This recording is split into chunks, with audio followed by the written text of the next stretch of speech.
Welcome to the Serene-ish podcast. We're two friends trying for serenity, but life happens. I'm Larissa. And I'm Brenda. And we're glad you're here.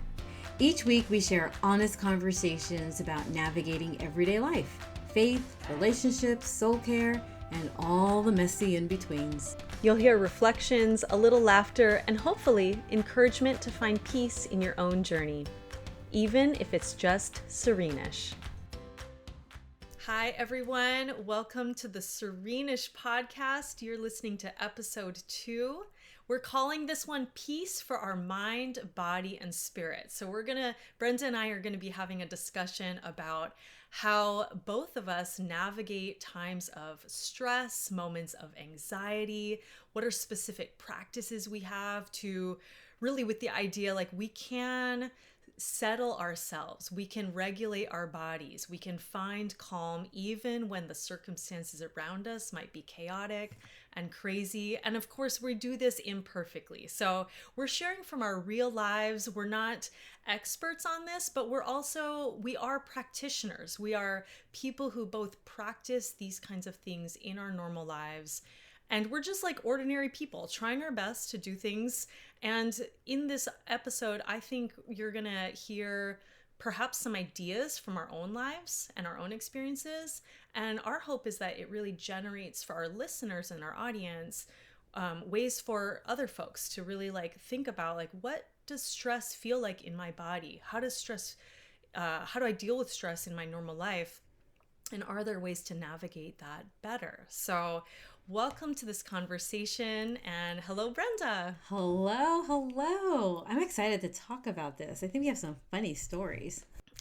Yeah. I mean, you and I have had conversations about just some of these things, right? And so I want to open with the question, and this is more like a little confessional. Who do we think between the two of us has more stress gadgets or stress-related items in our home right now? I'm going to give us both a moment to think about how many do we each have? Oh my gosh. Oh wait, how many do we each have, or which one of us has more? I mean, yeah, both. Yeah, who do you think has more? I'm going to go with you because I just know how many I have and it's not very many, so I'll go with you. You also have younger kids. That's true. So maybe that looks different for you too. Yeah, that's true. Yeah, you know what? As I think about it, like what kinds of things, objects or toys do we have in our home? Some of it is like my own personal ones, but we have a ton for, or not a ton, but like we have several for each of our kids for different reasons. Mm-hmm. And I think a lot of them were purchased during COVID, right? So like during COVID was when all the families, everybody was trying to like, this is true, work out stress and like stuck in our homes. Yes. So it's like, it was such a weird time that for us, at least, it was like, oh, that's when I bought my weighted blanket. That's when I personally bought myself like a stuffed animal to comfort me. But anyway, yeah. I know. What do you have? Give us a preview on what you have. Oh man, I do have a weighted blanket for sure. And I used it for quite some time. So a weighted blanket, lots of candles, a lot of incense type things. I have prayer beads. I have different types of prayer beads. There's something about touch that I really like. And then I started doing some painting, but I need to qualify my painting. This is paint by numbers. All right. Your girl is not a painter, can't do a straight line, none of that. So I just see the numbers. It tells me what color to use. And like, that's what I do. But I would say as far as gadgets go, like that's probably about, there's been a couple of things that I have been gifted from my husband, which could be a whole other conversation as to why he's gifting me stress gadgets. But, what's going on here? But there's been like Play-Doh and then those squeezy stress balls, and which end up frustrating me more than anything. And then the latest one is it's a screaming goat, which I can't find, which means that I might have. Oh no, actually, I did find it. I know no one can see us, but it's right there, and it's supposed to be for stress. And you push it, and the goat screams, and so somehow that's supposed to help stress. But yeah, that's probably my craziest one. Okay, wait. it's supposed to help stress. When you press it, does it help your stress? No, because the thing is screaming. And I'm already screaming in my head. I don't need more screaming going That's on. why I feel like it's more of a stress-inducing. It's more of like shock treatment or something of like, okay, because your scream sounds worse than my scream. Maybe that's supposed to calm me down. I don't know, but yes. Okay, well, if your husband ends up listening to this podcast, he might get a cue in his brain, like maybe the goat thing wasn't a huge success in the way that I intended. He thinks it's hilarious, and I don't know if it's just a goat scream or seeing me like my eyeballs popping out, if that's what he's finding humorous, but he just thinks it's hilarious. So yeah, I don't know. That's really funny. And I feel like maybe we could talk at great length on like how other people perceive us and our stress and what they want to do to support that, or, like support our growth and stuff. Yeah. Anyway.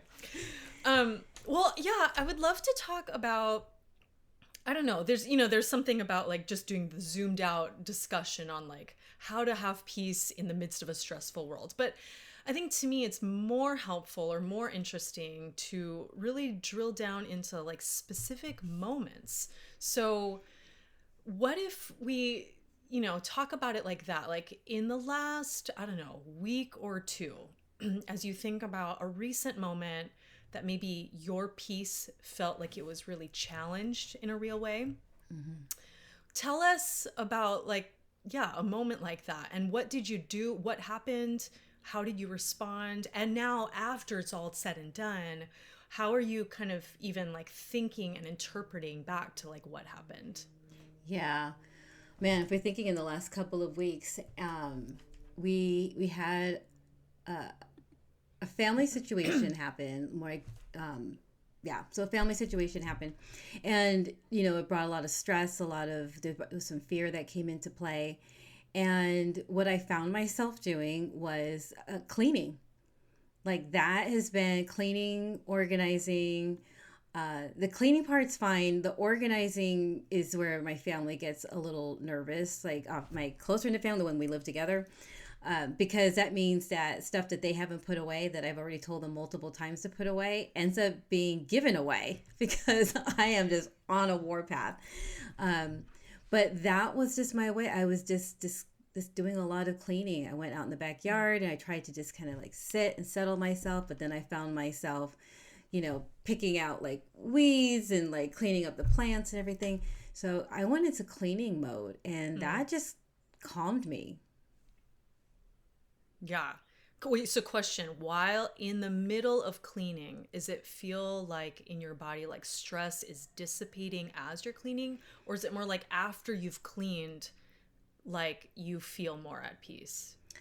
Yeah, I think what happens is that this stress for me shows up in one, feeling a loss of control.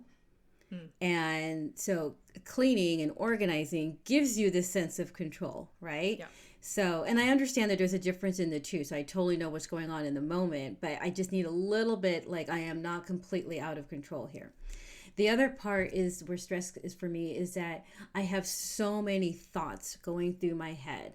I'm probably trying to solve a problem, and I have all these scenarios, like a computer that's just moving like a really fast moving computer, and it's just too much going on in my head. So something with doing like a physical activity actually helps to sort a lot of the thoughts out, settle some of the thoughts, and the ones that I need to spend more time with, those start to come more to the surface. So after the cleaning spree has happened, I do feel a sense of peace, more in that my brain isn't on fire the way that it was before. Mm-hmm. Does that make sense? Yeah. Yeah.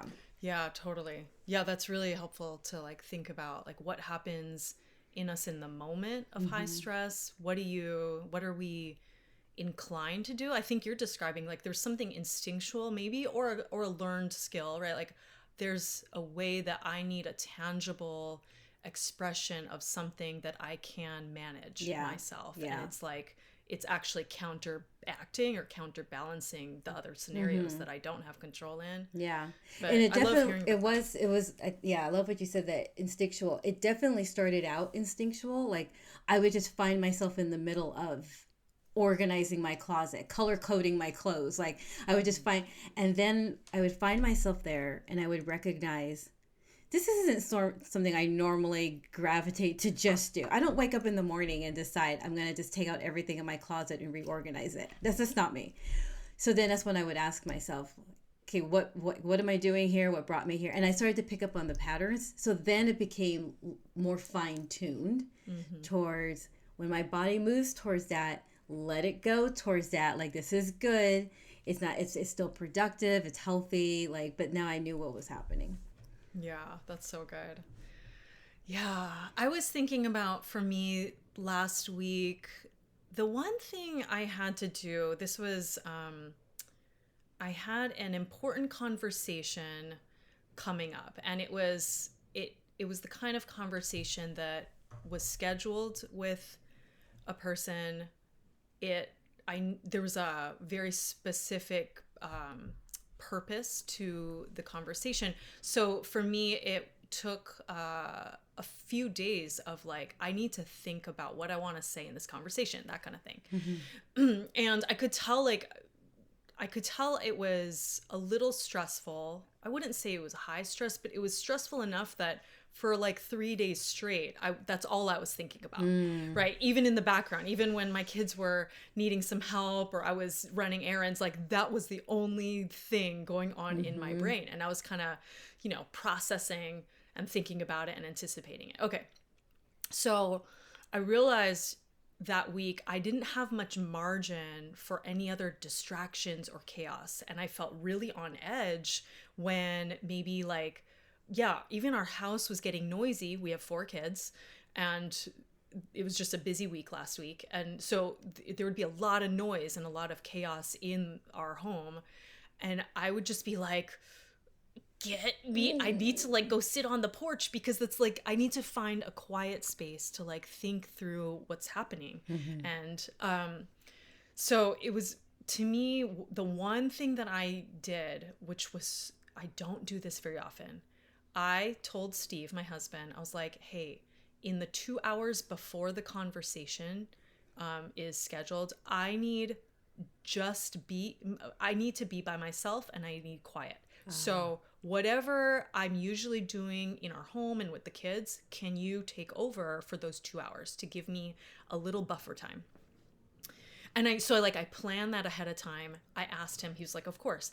And so to me, it kind of allowed me to take all the anxiety and like recognize like, okay, I can deal with that in those 2 hours that I have, right? And I don't have to like be all high stress just for days and days and days. And it was really good. And I think even in that, I need quiet. There's something to me when I'm highly stressed, only solitude and silence or quiet is going to actually allow it to drain out, or for me to metabolize my anxiety. And sometimes it's just like sitting with myself. Sometimes it's like writing things down. Sometimes it might be more of a, connecting to God and having a conversation with God in prayer about it. But that's kind of what happened last week. And wow. I think I'd do that. Oh, I love that. Leaving that buffer time. You people, when we look at our calendars, a lot of times people look at the white places on the calendar. I remember someone telling me this like years ago. Those white places on your calendar doesn't necessarily mean those are spaces to fill in. Right? Like we see the white spaces and we're thinking, oh, I have more things to fill in there. And what you did was take those white spaces and you did fill it in, but not with another thing. You gave yourself that space to be able to hold spaces with yourself. I love that. Planning ahead like really that. Good. Yeah. I think about it like that same idea, like building in margin, and we all need different kinds of margin, maybe in different seasons or even in different days of our lives. Right. Yeah. But for me, it's like there are specific things that if I fill my time, it's not going to be helpful. I'm going to be like a stress ball. Wait, so what would that look like for you to realize, because you said like silence and like solitude, I think as you said, but it's like the quiet, like how did you come to know that is like your space to really let the emotions, I think I love that word, metabolize. Right. I think maybe similar to how you described, like you started cleaning or you started organizing. I think I started noticing like, oh, you know what I do sometimes in high stress moments? I excuse myself and go to the bathroom. And I don't actually use the restroom. Yes. I like go in there because it's like a quiet little closet for a few minutes. Girl, I do that all the time. But that's my introvert coming out. Where I just need a break. Well, and that's I mean, we could have a whole part of that the conversation about like introvert and extrovert and where we get energy. But I'm generally an extrovert. I get energy from interacting with people, but in especially certain social circumstances, I often do that. I sneak away into the bathroom because that's like the only socially acceptable, like, you know what I mean? Like that's my little excuse, but like I just get a few minutes of quiet and then I kind of like reset or regulate myself and then I can go back out and like have another round of energy output. Yeah. You know what we should do? Okay, this is for our listeners, this is where their little random tangents may come in as you're listening to us. Because as you're talking, I was thinking, you know what? I should totally set up my bathroom where there's stuff in there where I say something to the person for the one who's in here that just needs a break. Oh. Right? Like a little sign? Like a little sign. Oh. So, you know, take your time. Or here's a book. Here's like, I don't know, something in there to for them to be seen. I think it would be such a crack up if I walked into a bathroom and I saw that. In a way, I would feel so seen. Okay. And this is like, do this. Please do it. And then should I take pictures and like post take it? a picture. Take a picture and report back to us, me, how it goes. If anyone says anything. Yeah. I might do that too. That reminds me also, and this is again back to COVID, because that's when I was managing my own stress, but also 4 kids, right? And Steve. I mean, it was like a whole unit. Not like I was managing his stress, but we were all navigating. Yeah. One thing I got mostly for one of our younger kids who was kind of at the age where they were feeling very big emotions, but did not have the language and the cognitive ability to like really healthily navigate those things. I created a little like emotions box, and it was just like a little bin, and it had a couple of visuals. It had like the emotion wheel. Okay. If you've ever seen that. It had like a couple of like, I don't know, like visuals on identifying your feelings, and then like ways to calm down and feel calm. And it was like, and there were a couple like little stress ball toys and a couple other things, but it was a really tangible thing that I told all of our family, like, when you are feeling like you need this, here's the box. And we put it in like the living room for like a year, and it was just sitting there, and it was just part of our space. Wow. And anybody could grab anything from it or take it into a room by themselves. Yeah. So I love that idea. Yeah. You know what? Because there's something about that normalizes that we have emotions, and sometimes we get in our feelings, and that's not necessarily a bad thing. And it's an invitation to healthy ways to navigate all of that. And we're normalizing it by putting things out like that. So I love that idea. I love that. I'm definitely going to do the bathroom. I'll let you know. I love it.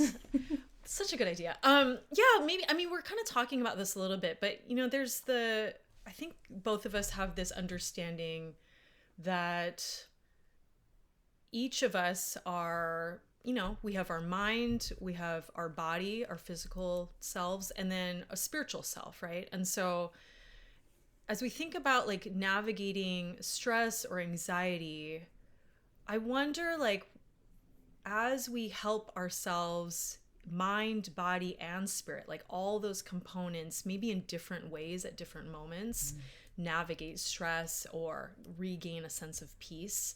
How do you think about that in your life? How do you notice that stuff coming up? And are there specific things that come to mind as you like think about those specific facets of our lives?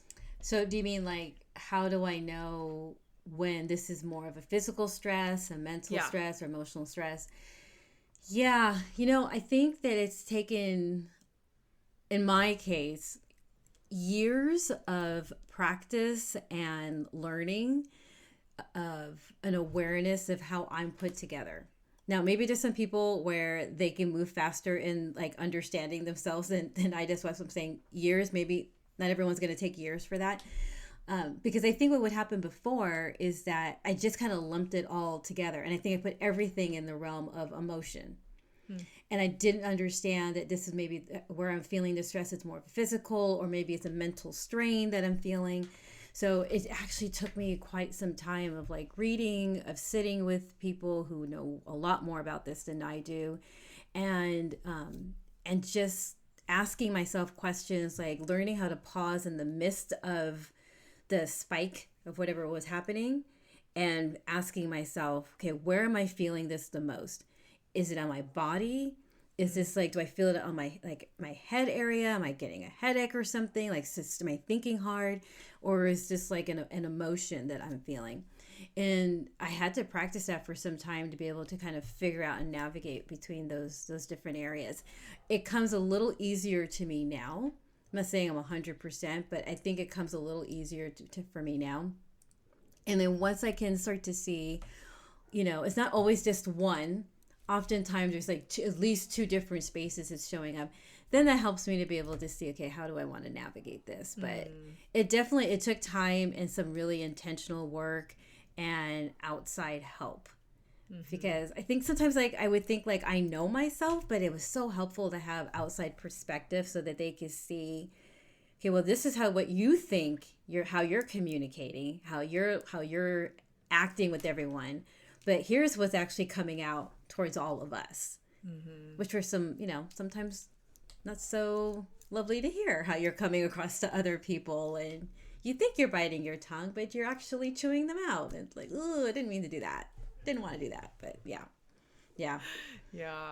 Yeah, that is tricky. I feel similar to you, where it's taken me a lot of intentional work to learn to know myself enough, right? Or like to continue to like grow in my self-perception, paying attention to what's going on in me that led me to say that thing or act that way. What's underlying the behavior? Yeah. What's the feeling? What's the thought? What's the circumstance that's kind of getting me to that place? And then once I notice that, like you said, then I feel like it does allow, I don't know, us to like step a little bit back, right? Like from the actual experience and be thoughtful and intentional with, okay, what do I want to do with this now? Okay, I notice I'm getting stirred up by this thing, or I got triggered by whatever. And okay, what's the best way to proceed? What do I need? Right? What do I need in that moment? Maybe what is my body saying to me? Yeah. What does my spirit need? And oftentimes it's like, simple. I just need to call a friend and share out loud what's happening. And then it kind of just, it all dissipates or solves the problem, right? And then sometimes it's a problem that needs actual addressing. But even that, it's like, sometimes it takes a little while to get there. Yeah. Right? Yeah. One that comes up for me, I would say often enough, is decision making. But the kind of decision making where there's a lot of maybe little decisions throughout the day.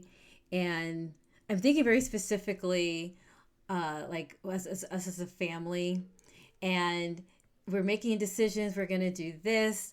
The conversation of where to go to eat can be always like, we can't all decide where we're going to eat. For people, like if you're going to church, like that could just test everything you learned in the message after service, everyone trying to figure out where they're going to go to eat, Yep. So anyways, with decisions. And so I have learned now that this is like prime for me. We're trying to make a decision. I can feel everyone leaning on me to make a decision, me wanting to make sure everyone's okay with the decision, and then people continually changing their mind about decisions or giving me more options. Okay, but what if we do that? We've made a decision. We're going to make this purchase. Okay, but what if it's on sale over here? And we've already gone to 10 stores. So then I get to a place where it's like, can we just make a decision, right?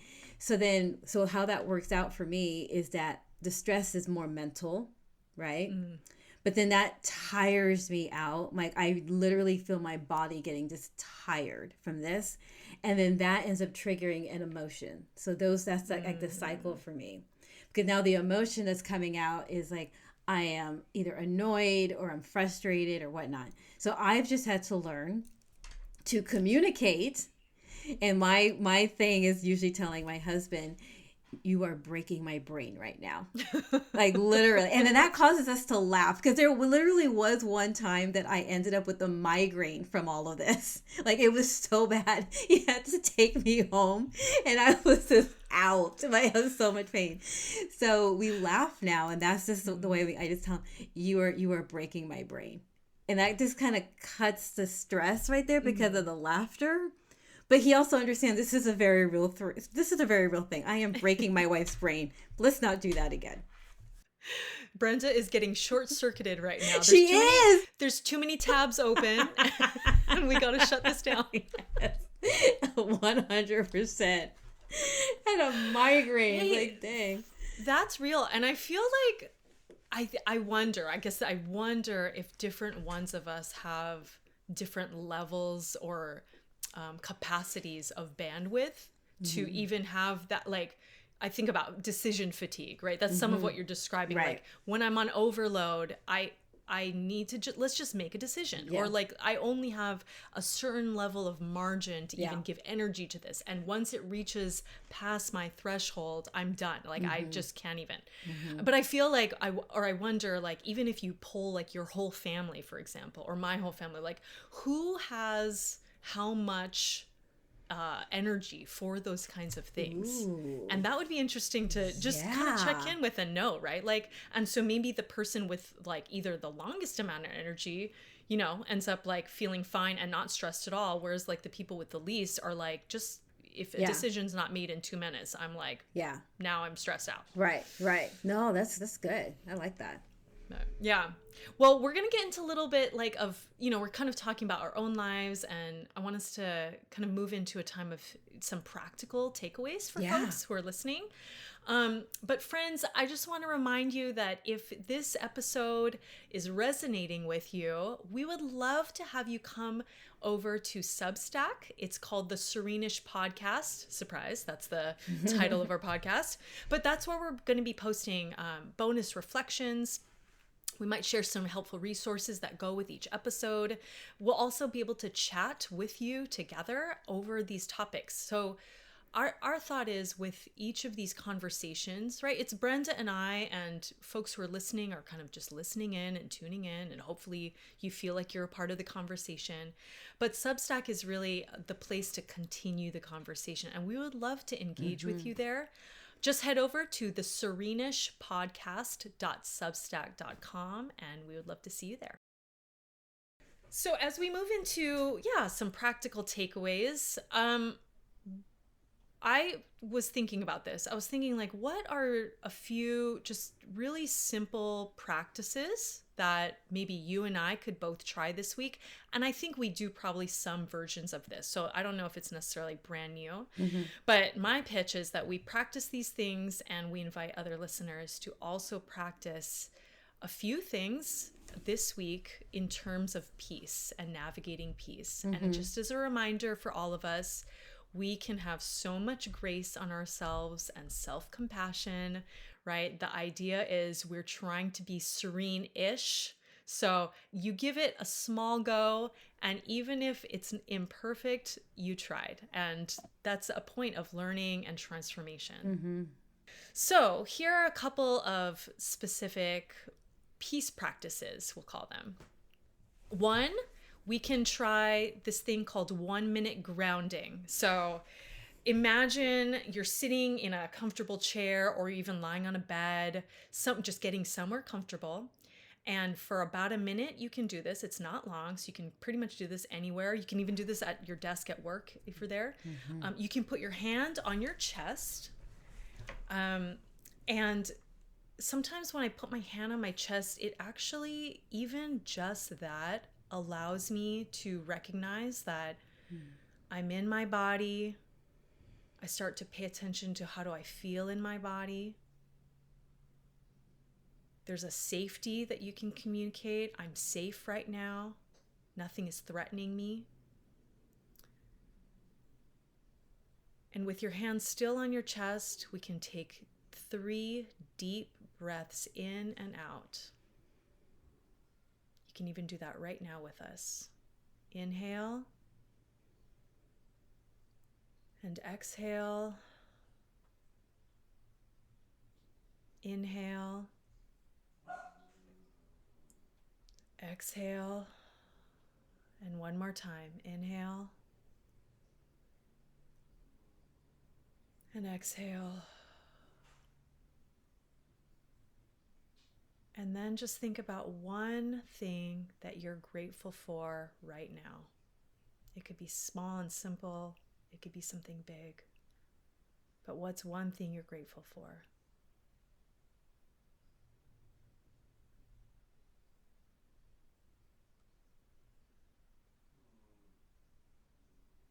All right, we can open our eyes. If your eyes were closed, you can take your hand off your chest. Just a quick check-in. If you practice that, you can, if hopefully that was really good. But Brenda, was there something that you're grateful for that emerged for you? Yeah, I said for this moment of pause and also for my coffee. Because I really like how my coffee came out.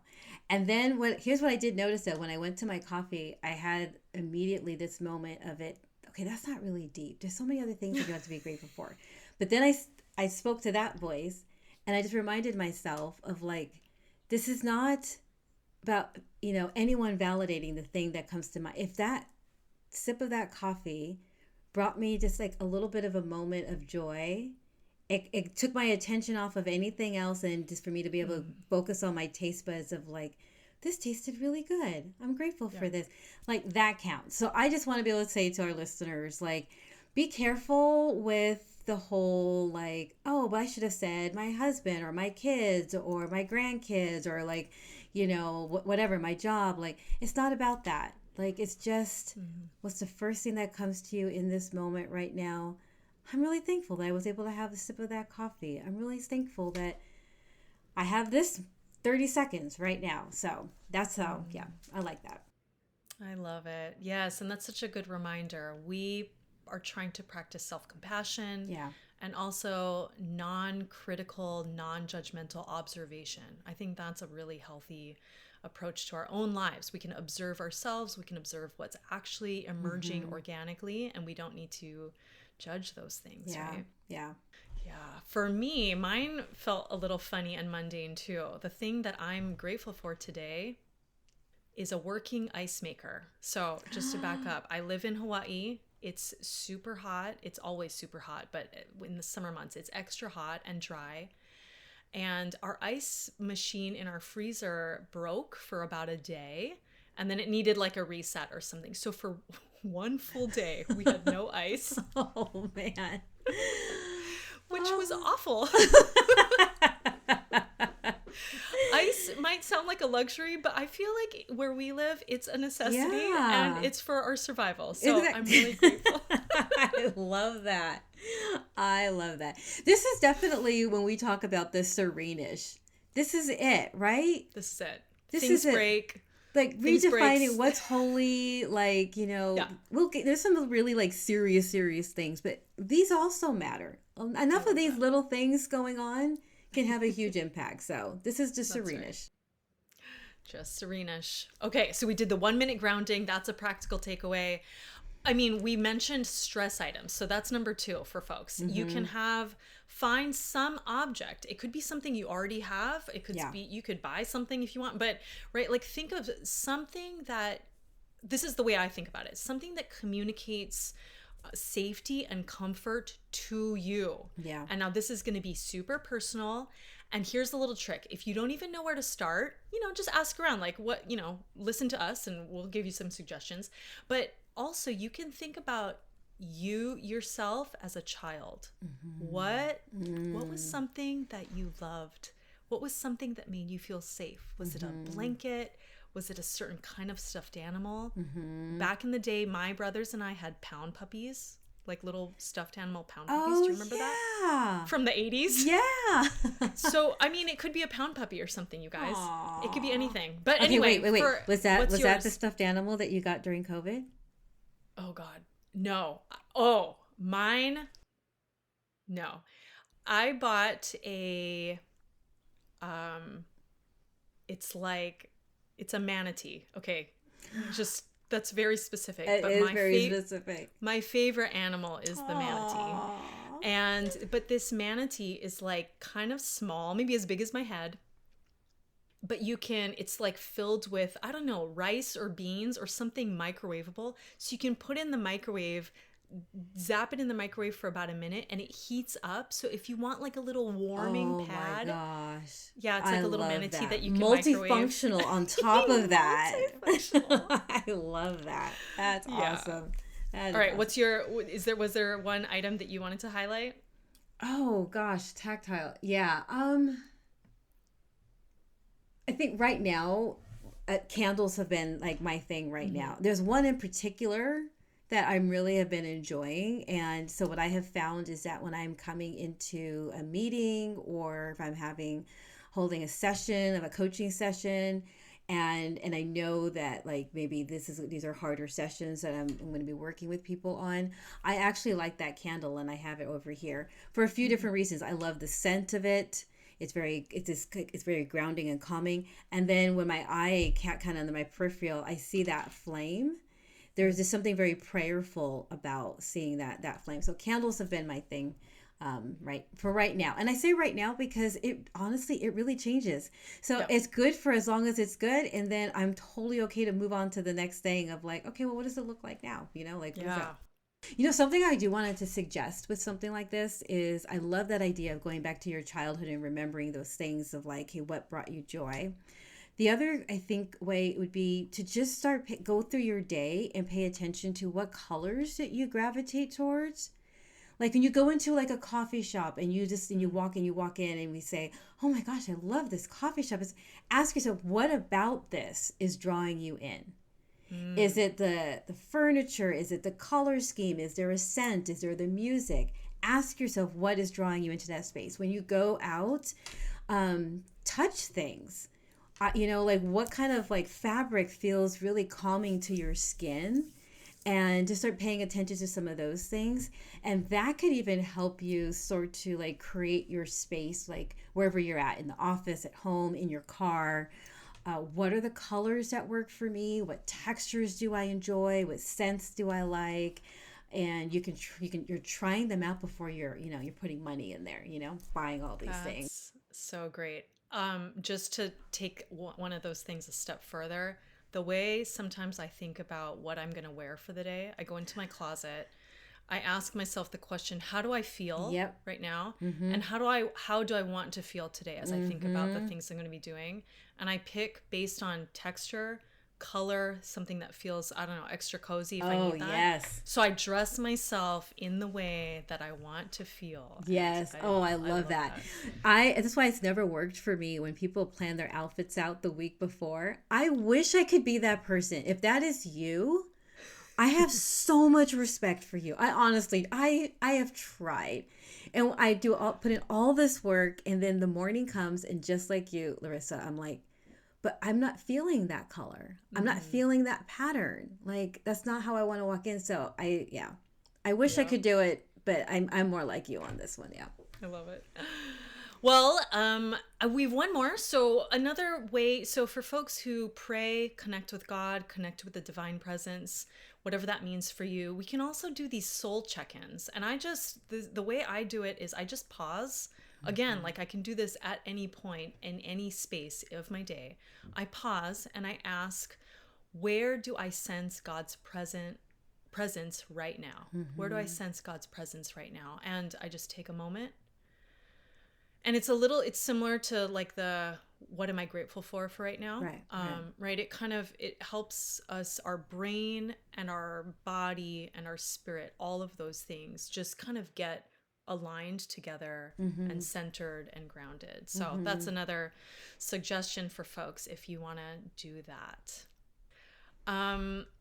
Yeah. And so, I mean, I think as we wrap up this podcast episode, I would love to kind of, for us to practice these things. There can also just be reflective questions that we ask ourselves, kind of back to what you were saying, Brenda, about like go through your day, notice what feels calming and grounding, Right. and a tangible reminder of peace to you. Mm-hmm. Just notice those things today and maybe lean into those as practices. Mm-hmm. If what some of what we said is helpful, great. If not, if you come up with your own, do that. But I would continue to just ask yourself, like, what is helping you feel grounded? Mm-hmm. um, Mm-hmm. when your mind is racing, what Mm-hmm. helps me calm down? Mm-hmm. Where am I experiencing peace the most? Yeah. In my mind, body, spirit. And maybe what's one way I can nurture those things in my real life, right? And so as we leave, we can ask ourselves those things and then really reflect on those. Yeah. And I would encourage people to really do this when you're feeling like really good. Like these are the when you're just like, I'm having a great day today. That's a really good time to check in on like what around me is bringing me peace. Like what does peace feel like right now in my body? Because I'm saying I'm feeling really good. I'm feeling super creative. Okay, what does like creative feel in my body right now? Because if we can start to get a baseline on and be aware of this is really good, then I may be able to catch myself before I spiral too far down the stress kind of whirlwind. Before I go too far down there, I can understand the differences in what's happening, and the exploration, like what works for us. Again, do that when you're feeling good. If you're going into a store and you're like whatever that is, ask your friends what are the things that they use for like stress, and just try it when you're feeling pretty good. And this way you have it ready, and then when the stress kicks in, you're not having to think about what to try. You already have some things ready to try and see how that works when you're under stress. That's so good. I love that. That's such a great bit of wisdom. I'm going to work on that. I think how you framed it, like when you're already feeling at peace and regulated and at your baseline, a Yeah. good baseline, Yeah. then notice what are those things that are kind of creating that environment and that ecosystem. Yeah. Any other practical takeaways for you personally? How else are you going to try and be serene-ish as you look ahead to this week? Oh, serene-ish. Yes. I'm protecting the white spaces on my calendar. Because yes, this week is going to it's a shorter week this week. We had a holiday, and then my husband's taking a day off. So shorter week, so things get crammed in. So whatever white spaces are there, I am practicing I'm protecting the white spaces.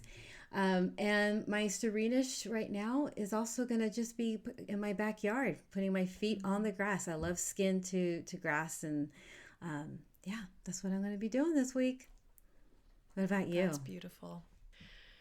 Yeah, I think, well, one of my daughters already wanted to go to a nearby botanical garden, and we've been going kind of regularly. But whenever we walk around there, just like, we kind of slow our pace down. We have no agenda. We just explore. And it's like a small space in the middle of the city. So it already feels like this little oasis of peace in the midst of chaos. But I think I'm going to take our kids there. They're on summer break now. So go out there, go for a walk, and yeah, enjoy nature. There's like these huge, beautiful trees that like are from all over the world that are really protected by this botanical garden. Wow. So it feels like a really great space to I love that. connect. Is this the one I think I saw you post with the cannonballs? Yes. What was that? I looked at that. I think I DM'd you. I'm like, what?